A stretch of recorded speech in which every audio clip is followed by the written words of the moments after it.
So I'm always happy to introduce new communities.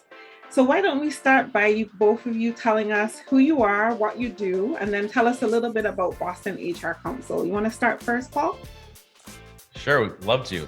Thanks again for having us. It's an honor to be here. We're excited to see you in a little bit at the Boston HR Council as a guest speaker. So it's probably a good place to start to give your audience an idea what the BHRC is all about and maybe how we started.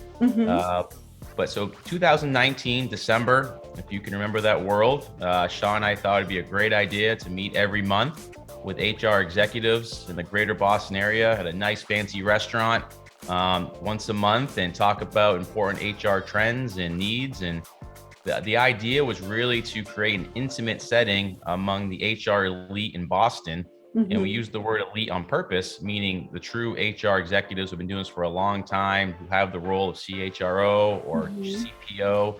And with the idea of iron sharpening iron and really creating an environment where we can improve the HR world and set the tone for Boston and the greater Boston area for the next decade. Awesome. And just to go a little bit further on that, Julie, it's neat, right? So that was kind of our idea. That's how the Boston HR Council was hatched. And as Paul alluded to, that was late in 2019. The group was launched in January of 2020. We were in person in a nice restaurant in Boston for January and February, and then March happened, right? March 2020 happened. Yeah. We were no longer in person. The HR council at that point was 40 CHROs in the Boston area.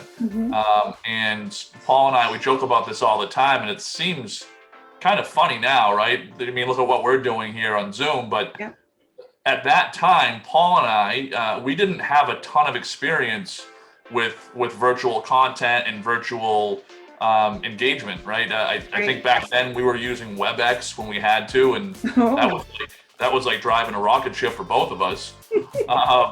And then, but that was the ask. And really, Julie, Paul and I thought about kind of tabling the council until things got back to normal, right? It sounds crazy to say it now, but luckily we didn't. Luckily, 40 of those council members told us that the group was of value and that they wanted it to move forward, and they asked us to go virtual. So we went virtual March of 2020.